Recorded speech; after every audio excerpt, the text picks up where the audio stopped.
Hi అండి. నేను మీ హర్లతాని. అందరూ ఎలా ఉన్నారు? బాగున్నారా? నేను కూడా బాగున్నానండి.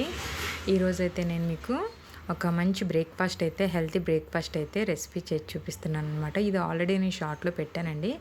ఇంకా క్లియర్‌గా చెప్దాం కదా అని చెప్పి ఇప్పుడు నేను మీకు వీడియోలో అయితే పెడుతున్నాననమాట.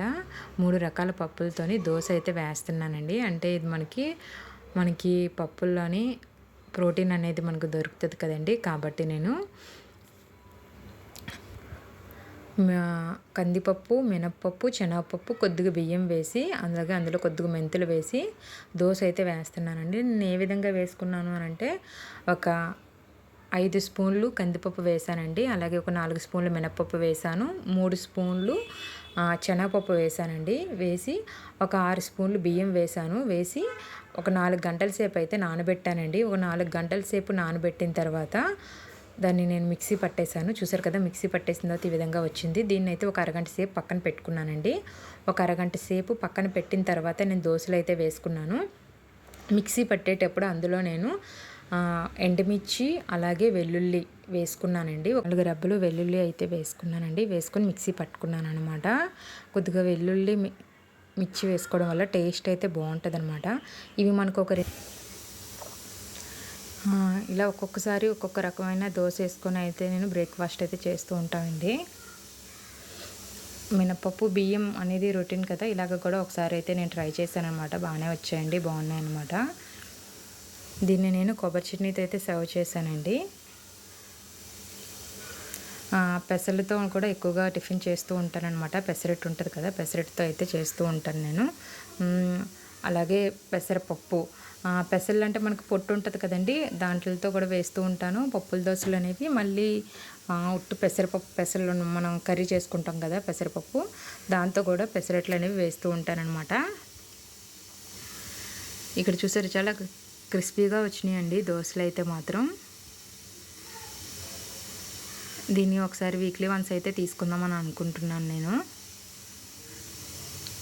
ఇందులో కొద్దిగా ఎండుమిర్చి, వెల్లుల్లి కూడా వేసుకున్నాం కదా, వేసుకోవడం వల్ల కొద్దిగా కారంగా కూడా బాగుందనమాట. నా వీడియో మీరు ఇదే ఫస్ట్ టైం కానీ చూసినట్టయితే లైక్ చేయడం, అలాగే సబ్స్క్రైబ్ చేసుకోవడం మాత్రం మర్చిపోకండి. అలాగే సబ్స్క్రైబ్ చేసుకుంటున్న వాళ్ళందరికీ కూడా చాలా చాలా థ్యాంక్స్ అండి. మీ సపోర్ట్ ఎప్పుడూ ఇలాగే ఉండాలనుకుంటున్నాను. అలాగే మన ఛానల్ మీరు ఇంకా సపోర్ట్ చేస్తూ ఉంటే ఇంకా మన యూట్యూబ్ ఫ్యామిలీ అనేది పెద్దది అవ్వాలని మనస్ఫూర్తిగా అయితే కోరుకుంటున్నానండి నేను. ఇక్కడ చూసారు కదా, ఒక 2 దోశలు అయితే వేసుకున్నాను అనమాట, అంతే. ఇక్కడ ఇంకా ఈరోజు ఆఫ్టర్నూన్ అయితే వర్షం అయితే చాలా ఎక్కువ పడిందండి. ఇప్పుడు సమ్మర్ కదా, కానీ వర్షాలు అయితే మాత్రం కొద్దిగా ఎక్కువగానే పడుతున్నాయండి. సడన్గా వర్షం వస్తుంది, అలాగే సడన్గా ఎండ కాస్తుంది. అప్పటికప్పుడే మబ్బులా వేసేస్తుంది అనమాట. ఒక 2 అవర్స్ అయితే వర్షం అనేది చాలా ఎక్కువ పడిందండి.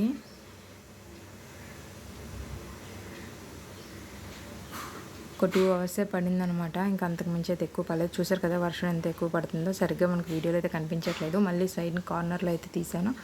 ఆ కార్నర్లో అయితే మనకి బాగా కనిపిస్తుంది. అదిగో చూసారు కదా, ఎంత ఎక్కువ పడుతుందో వర్షం. మాకు పక్కనే చెరువు ఉంది కదండి, ఈ ఎండలకైతే ఆ చెరువు అనేది కూడా చాలా ఎండిపోయిందనమాట.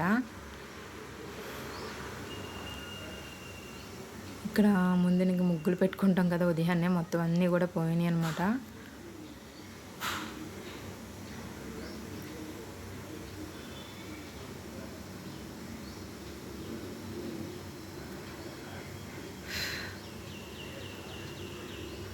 ఇంకా నైట్ అయితే ఇంకా ఈవినింగ్ మార్కెట్కి వెళ్ళాను అనమాట అండి. మాకు ఇక్కడ మార్కెట్ అయితే అవుతుందని చెప్పాను కదా. ఈవినింగ్ అయితే మార్కెట్కి వెళ్ళాను.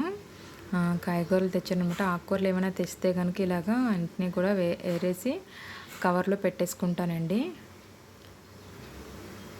గోంగూర తెచ్చాను అనుకోండి, ఇలా వెంటనే ఆకులను తీసేస్తానమాట. తీసేసి వాటిలో కవర్లో పెట్టేసుకుంటాను. లేదనంటే మనకి ఇలా ఉంచేస్తే వాడిపోతాయి కదా, అందుకని చెప్పి ఫ్రెష్గా ఉండాలి కదా అని చెప్పి నేను వెంటనే వాటిలో ఆకులన్నీ కూడా నైట్ వచ్చినా సరే, ఎప్పుడు కొద్దిగా లేట్ అయినా సరే మార్కెట్ నుంచి వచ్చినా వెంటనే కూడా తీసేస్తాను. తీసేసి కవర్లో అయితే పెట్టేసుకుని స్టోర్ చేసేసుకుంటాను.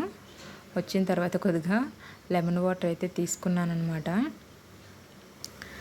తీసుకుని ఇలా మొత్తం అంతా వేరేసాను. నేను నెక్స్ట్ డే గోంగూర కర్రీ అయితే చేశానండి. ఆ వీడియో కూడా మీకు పోస్ట్ చేస్తాను. ఆల్రెడీ గోంగూర కర్రీ అనేది నేను మన ఛానల్లో పెట్టానండి. ఒకసారి అయితే చూడండి. చాలా బాగుంటుందండి. చాలా సింపుల్గా కూడా చేసుకోవచ్చు, కానీ టేస్ట్ అయితే మాత్రం చాలా బాగుంటుంది, మీకు నచ్చుతుంది. నెక్స్ట్ వీడియోలో అయితే చూపిస్తాను. నేను ఆ నెక్స్ట్ డే మార్నింగ్ ఏంటంటే నేను గోధుమ పిండి అనేది ఇంట్లోనే రెడీ చేసుకుంటానండి. బయట తీసుకున్న గోధుమలతోనే నేను ఇంట్లో తయారు చేసుకుంటాను పిండిని.